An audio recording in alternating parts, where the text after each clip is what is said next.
If this guy doesn't, in all talk, type help sewers, no one knows. Yeah. This never happens. Knows, this conversation in Valorant doesn't happen yet. Who the is going to go through that? Nobody is paid to scrub through recordings of coaches sat there looking like stunned mullets with their webcam in front of them.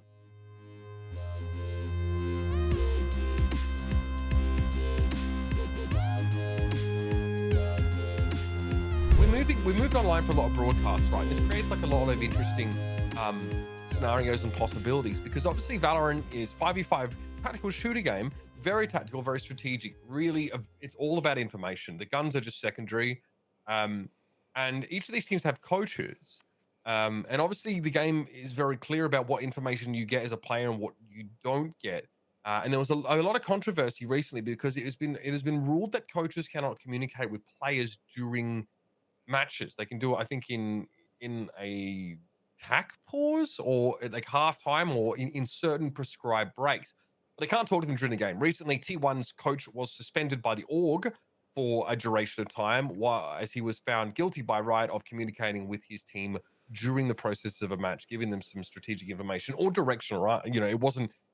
He also had admitted that he was also offering them encouragement and some personal thoughts in sort of whisper or sort of team chat as the game was going on. This is not allowed by the rules. They're not allowed to communicate with them.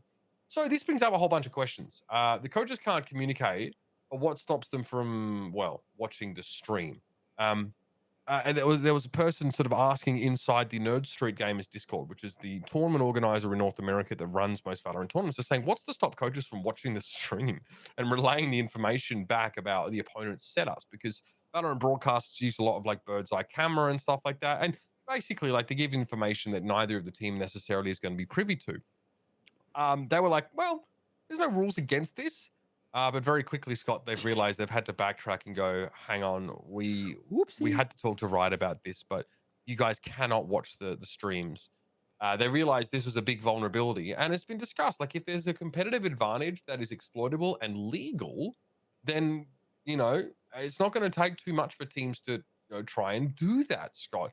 Mate, you're from Counter-Strike. We can talk about seeking competitive advantages and sort of the moral, I don't know, looseness of that. But I want to get your thoughts here, because Counter-Strike had a gigantic scandal about coaches cheating with that coaching bug. So I'd love to get your thoughts on whether this is like the opening of Pandora's box for Valorant or no. I mean, again, Riot is learning real quickly what it's like to manage an admin a tactical FPS, which is quite different than a top-down MOBA game. Just the shit you have to worry about, the kinds of cheating, the kinds of exploits, just totally different. And we've been through this. Like, this is Groundhog Day for anyone who's a Counter-Strike fan, and it's been ongoing, the debate over the importance of coaches in Counter-Strike, if they should be in Counter-Strike. Valve is not a fan of coaches in Counter-Strike. Valve is a very pure-minded company in the sense that we made a game that's 5v5. You and your mates play 5v5 at home. We would like it to be on the pro level, as close to that as possible. So they discourage 6 slots in servers and coaches talking whenever they want, and the rules just get tighter and tighter. Prior to the coaching scandal, where the bug was used to spectate, and 30 some odd coaches got dinged pretty hard, Valve already didn't like it, and they just used that to strengthen their rule set even more. Now, keep in mind, unlike Riot, Valve only cares about their esport a couple times a year. They don't give a fuck what ESL's rules are unless ESL's running a major or a major qualifier. They only care about the major system. So what Blast decides to run in an arena in September on a one-off weekend, they've got very few checkboxes that they give a shit about, right? So what they like to do is they want you to run your rules as much as possible year-round like their rules, so that when it gets to their time, everyone's used to them. But they literally don't give a shit. Like, whereas Riot cares about every piece of Valorant, for example. Every tournament has their stamp on it one way or another, rule sets, etc.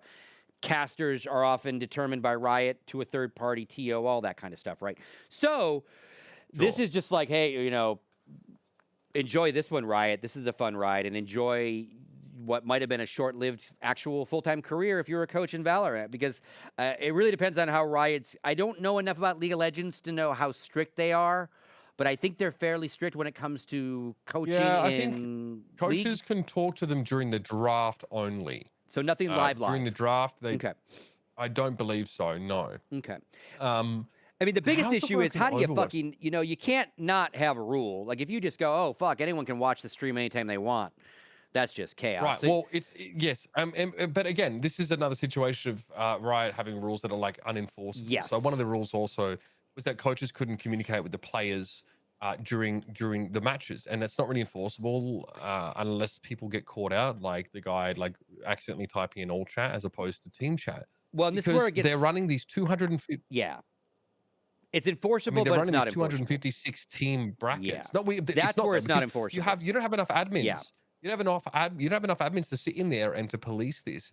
You have 256 team, a round of 256 rather, and then from round 32 onwards, it's a double elimination tournament, and you're trying to squeeze all these games in. Like it's very ambitious. They're trying to like keep it as fair as possible in terms of having. Have you ever heard of double elim from round of 32 onwards? It's just absolutely madness. They can't police it. Oh, A lot of the bless their pro hearts. coaches are asking for like recorded webcam footage Yeah. and like recording of the team speak. Mhm, mhm. But who the fuck is going to go through that? Nobody is paid to scrub through recordings of coaches sat there looking like stunned mullets with their webcam in front of them. Unless there is already the implication that the coach has been cheating, but how are you going to find that out? No one is going to check this footage. Yeah, and Even that's respected coaches in the Valorant scene have suggested this dog shit idea. Like I don't know how that is supposed to be. Maybe in like 18 tournaments, well, and that's you could do it. But I think they're trying to apply again the solutions that Counter-Strike TOs did come up with in again a tier 1 X amount of team level, right? Nowhere near the open bracket system that you're trying to protect in Valorant right now. And it was that everyone's got a camera on. Coach has a camera on. Right. Everyone's got a camera on, and everything in front of them can be seen. But again, you've got tournament organizers who have deals and arrangements and agreements with team owners, etc. So it's much easier to implement these kind of things. Hey guys, you got to have a 6 camera in that room. And I mean, they moved coaches out of the boot camp rooms until they've very well defined the rule set for Counter-Strike, or at least when it relates to Valve. And then they put cameras on top of it because again, you're talking about 8 teams or 16 teams, doable. And in a financial shared world where everyone gets they all got to do it, right? You Right. couldn't do that, to your point, with 256 different coaches and how many admins, and there is no Louvre agreement or anything like that, a blast type agreement with those No. teams to then say, hey, we got to do this together. And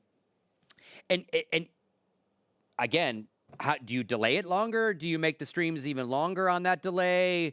And again, how do you where this guy? The funny thing about it is, if this guy doesn't fuck up, if this guy doesn't in all talk type help sewers, no one knows. Yeah.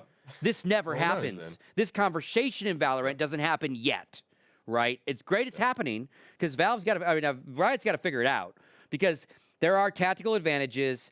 Even 2.5, 3 minutes later, to be seeing shit in a perspective that I shouldn't see, i.e. the stream, right? A coach currently in his slot can only see the players, right? And right now, he's been determined to only be able to now talk, whether that's verbalize in some sort of Discord or type to his chat in certain scenarios. But again, what's to stop me from just texting you, Mitch? They're always going B. They're all like how do you again? Not a lot. I mean, these because Scott, these players in the rules it says these players are not to use social media while they're playing, and they're all just tweeting shit. Well, yeah, I like, mean, this in whole the- in the thing got fucking this was pauses. live. This thing was live tweeted as it broke. This whole drama Yeah. of the coaching drama, like literally live tweeted. And again, this goes back to the ever-arching conversation, and we're going to talk about it even more when we get to Counter-Strike.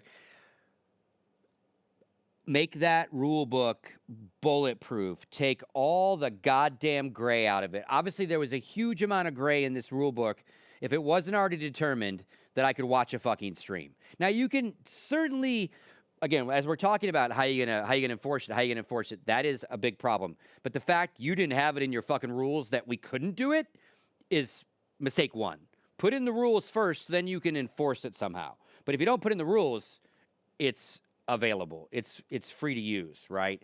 And again, so Right. it'll be interesting to see how Riot, because I'm trying to think of the online when we did our LAN tournaments for Valorant so far have been coach at a different table, not standing behind, walking back and forth. But we're also in a COVID world, right? So I don't know if those were That's right. COVID separation rules or we don't want you patting someone on the shoulder saying good job between rounds. I don't know what those rules are. Yeah, I don't know. Yeah. Yep. Exactly.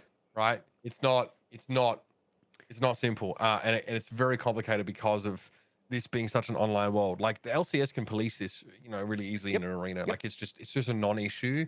But now I think we're starting to realize that like a large portion of competition is going to be held online, in like the lower stakes type matches anyway.